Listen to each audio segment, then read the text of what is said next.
I'm not an engineer, but I developed this suspension system and patented it several years ago. And so I often get questions from other frame builders and people in general asking me about that process. So I wanted to answer some of those today.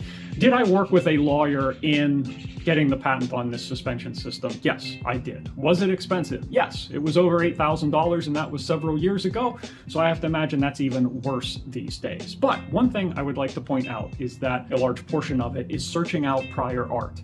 And that is something that I did in advance. So there's a chance that if you expect the lawyers to do all of that for you, you will probably pay much more because you're basically paying someone several hundreds of dollars per hour to Google search things you could potentially search yourself. So know whether your idea is unique. I had an interesting thing happen on my Taiwan trip recently where we were working on a project and I had an idea for it, something I wanted to articulate, and I doodled something for one of the engineers there in Taiwan, and the engineer pointed at my design and said, 4 patents. And no kidding, what I doodled I thought was relatively unique way of solving this little bicycle component problem, but it turns out there were already 4 patents on that same thing. So determine if your idea is unique. Then you can determine whether it makes sense to work with a lawyer or not. But the searching, you can begin on your own.